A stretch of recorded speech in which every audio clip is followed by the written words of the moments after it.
I want you gone by lunch, Marcus said, leaning against my office doorframe with that insufferable smirk I'd endured since childhood. The board agrees, you're not executive material. I continued packing my belongings into a cardboard box, carefully wrapping the crystal paperweight that cost more than his car. Not that he'd recognize Baccarat when he saw it. Nothing to say, Sophie? No tears? No begging to keep your job? I glanced at my watch, Patek Philippe hidden under my sleeve.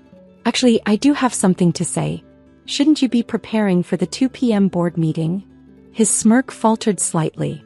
What board meeting? The emergency session called this morning. Check your email. He pulled out his phone, his face darkening as he read the notification. This is ridiculous. I'm the zoo. I didn't call any meeting. No, I agreed mildly. You didn't. The truth was, while Marcus had spent the last 5 years playing CEO of Barrett Industries, I'd been quietly building something much bigger. Shadow Ridge Capital, my investment firm, had been acquiring Barrett shares through various shell companies, waiting for exactly this moment.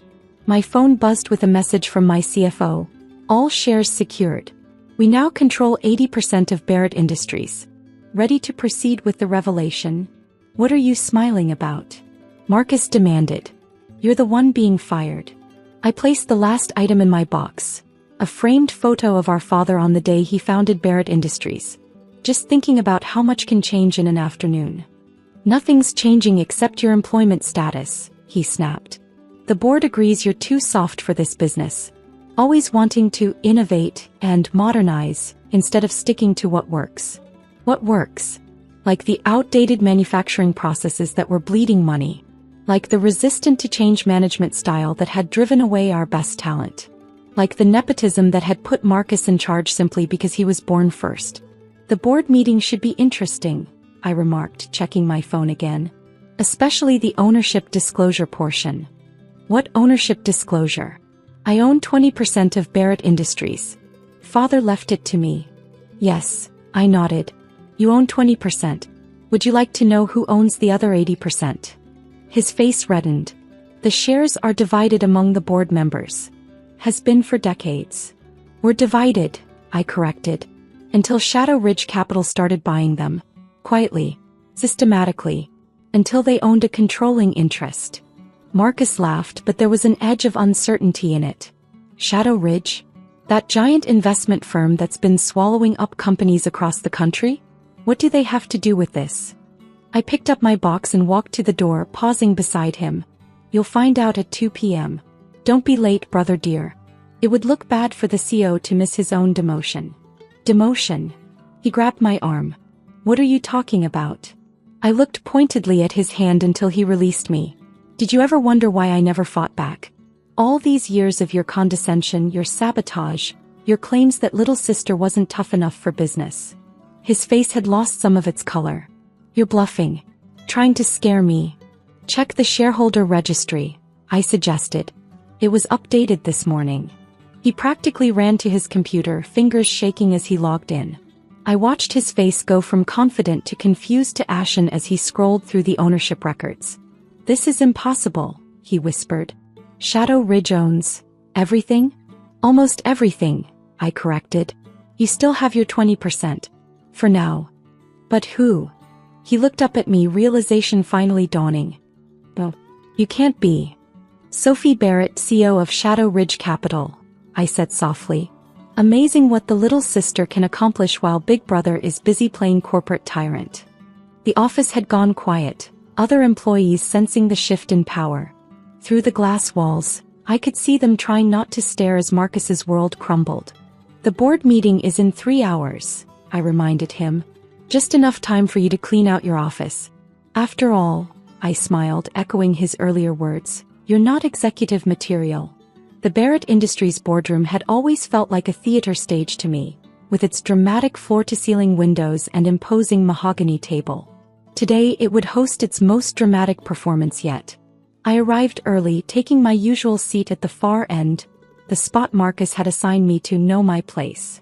My phone buzzed continuously with messages. From my CFO, all documentation prepared. Board members briefed individually. From legal, transition papers ready. Security standing by. From HR, new organizational chart approved. Waiting for your signal. Marcus burst in at 1:55 p.m., his perfectly tailored suit now looking rumpled, his usual swagger replaced by barely contained panic. "This is a mistake," he announced to the gathering board members. "There's been some kind of error in the shareholder registry." Howard Chin, our longest-serving board member, adjusted his glasses. "No error, Marcus. We've all received the official documentation from Shadow Ridge Capital. The ownership transfer is quite real." "But who are these people?" Marcus demanded. "How did they acquire so many shares without anyone noticing?" I smiled, remembering all the times he'd ignored my warnings about modernizing our shareholder tracking systems. Perhaps if we'd updated our investment monitoring protocols like I suggested 3 years ago, you'd have seen this coming. The room filled quickly. Board members, legal representatives, even our father's old partners, all summoned for this moment. Each face showed a different shade of anticipation, everyone sensing the shift in power about to occur. At exactly 2 p.m. my assistant Emily entered. "Ms. Barrett, Shadow Ridge Capital's CEO, is ready to begin." Marcus whirled toward me. "What does she mean, Ms. Barrett? I'm the Barrett in charge here." "Are you?" I stood slowly, smoothing my Chanel suit, the one he'd mocked as trying too hard last week. "Check the screen behind you." The large display lit up with Shadow Ridge Capital's corporate profile. There, under Executive Leadership, was my photo. Sophie Barrett, founder and CEO.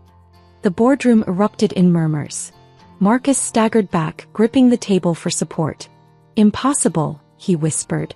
You're my little sister. Your little sister who spent 5 years building a multi-billion-dollar investment firm while you were playing corporate dictator," I corrected. "The same sister you just fired for being too soft for business." Howard Chin cleared his throat. "Perhaps, Ms. Barrett, Sophie, you should explain for everyone's benefit." I pressed a button on my phone and the screen filled with data. Acquisition records, investment trails, corporate structures. The complete story of how I'd systematically gained control of our family company. While Marcus was busy protecting his position, I was building something bigger. Shadow Ridge Capital now controls over $50 billion in assets across multiple industries. Barrett Industries is just our latest acquisition. Latest acquisition? Marcus's voice cracked. "We're not for sale." "Actually," I smiled, "we were."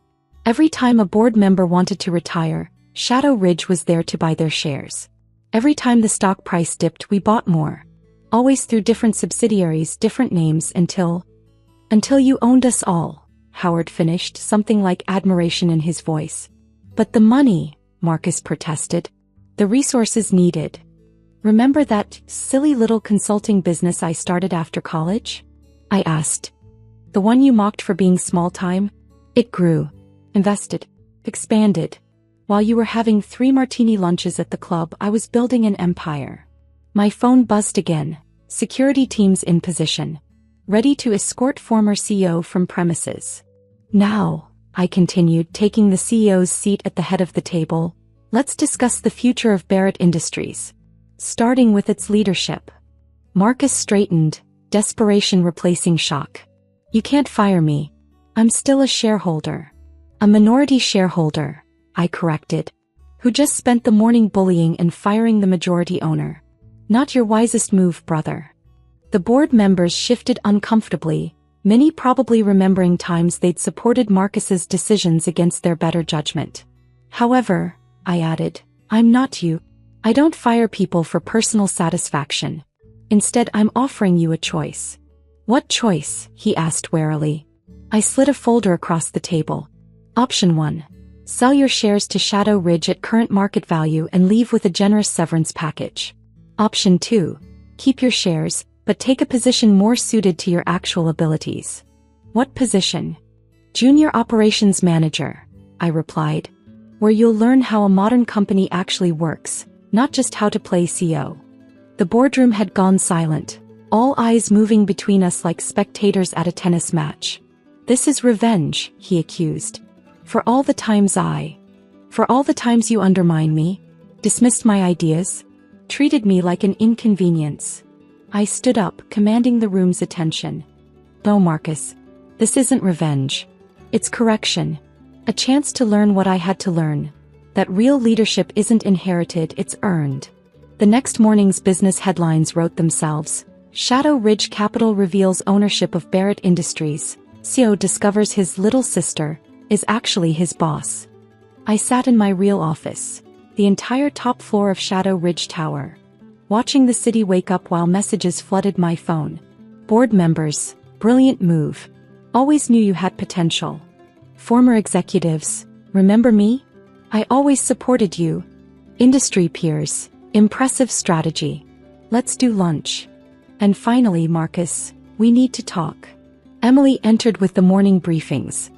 Your brother is in the lobby, Ms. Barrett. He's been there since dawn.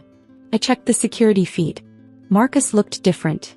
His expensive suit wrinkled, his carefully styled hair disheveled, his usual arrogance replaced by something that might almost be humility. Send him up, I decided. And get me the employee handbook. He entered like a stranger, taking in my office with poorly concealed awe. Floor-to-ceiling windows offered a view of the city's financial district, including the Barrett Industries building where he'd ruled until yesterday. Nice office, he managed. Bigger than mine. Was mine. Being the actual CEO has its perks, I replied, gesturing to a chair. Have you made your decision? He sat heavily, looking older than his 40 years. How long have you been planning this? Planning? No, Marcus. You planned this. Every time you dismissed my ideas, every time you undermined my authority, every time you treated me like an inconvenient little sister. You made this inevitable. But Shadow Ridge, it's massive. The resources required. Started small, I explained, pulling up my company's portfolio on the wall screen. One investment, then another. Reinvest, expand, repeat. While you were playing king in father's castle, I was building an empire. The screen filled with data, acquisitions, holdings, market positions. Shadow Ridge's true scope displayed in overwhelming detail. 50 billion in assets, he whispered. Over 30 companies. How did none of us know? You knew what you wanted to know. The board saw what they expected to see. Nobody looked deeper because nobody thought little Sophie could possibly be more than what you told them I was. My phone buzzed, Barrett Industries signage being updated. New letterhead and branding materials ready. So what happens now? He asked, watching the workers outside beginning to change the building's logo. To me? To Barrett Industries. That depends on you. I slid the employee handbook across my desk. Junior Operations Manager. Starting salary is exactly what you paid me 5 years ago. Ironic, isn't it? And if I refuse? Take the buyout. I pressed another button, and the screen changed to show Barrett Industries' true financial state. Look carefully, Marcus. The outdated systems you refused to upgrade. The talent you drove away. The innovations you rejected. Without Shadow Ridge's intervention, Barrett Industries would be bankrupt within 18 months. His face paled as he absorbed the numbers. I didn't know. No, you didn't. Because knowing would have meant admitting you were wrong. About the business, about modernization, about me. Emily's voice came through the intercom. Ms. Barrett, the transition team is ready to begin system upgrades. And the press is requesting a statement about the leadership change. Marcus looked up sharply. You're really going through with this? Demoting your own brother? Like you fired your own sister? I countered. The difference is I'm offering you a chance to learn. To earn your position instead of inheriting it. By starting at the bottom? By starting where you should have started, learning the business from the ground up. No shortcuts, no nepotism, no playing CEO without understanding what that really means. He was quiet for a long moment, staring out at the city we'd both grown up in but seen so differently. Did you hate me? He finally asked. All these years. No, Marcus. I pitied you. You thought being born first made you entitled to lead. I knew better. Leadership isn't inherited, it's earned. Over the next year, Barrett Industries transformed under Shadow Ridge's guidance. The outdated systems were modernized, the toxic culture reformed, the innovation I'd always pushed for finally implemented. And Marcus? He learned. Slowly, painfully, but he learned. Starting in operations, he discovered what our employees really needed. Working in development, he saw the innovations he'd dismissed actually succeed. Step by step he earned the respect he'd always assumed was his birthright. 1 year later I called him to my office again. The city skyline had changed. Shadow Ridge's logo now prominent where Barrett's had once dominated. "Your performance review is in," I began, opening his file. "Exceptional. It seems you can learn after all." "I did," he replied quietly. "About business, about leadership, about family. Which is why," I continued, "I'm offering you a promotion. Senior Operations Director. You'll have real responsibility now, but you've earned it." "Thank you," he said, humility replacing his former arrogance. "For everything. For taking your power. For teaching me its real value. Looking out at our city, truly ours now, perhaps, I thought about the journey that had brought us here. About power and earning, leadership and learning. The Barrett name still means something, I told him. But not because of inheritance. Because we've earned it."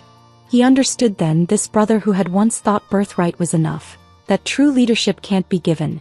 It must be earned.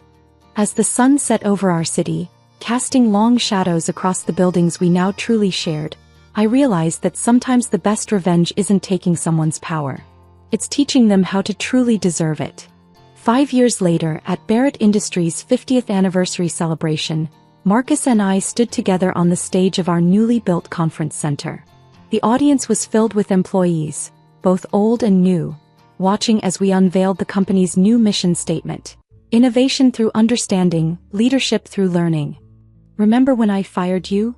Marcus said quietly, adjusting his name badge that now read, Executive Vice President of Operations, a title he'd earned through real work and dedication. "Remember when I bought the company?" I smiled back. "Best hostile takeover ever," he chuckled. "You know, some of the old board members still talk about that day. They call it the Barrett Revelation."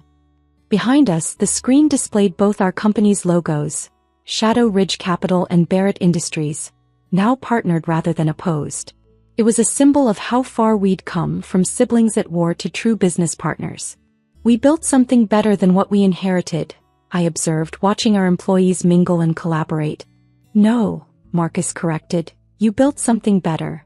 I just finally learned how to help." And that, perhaps, was the greatest victory of all.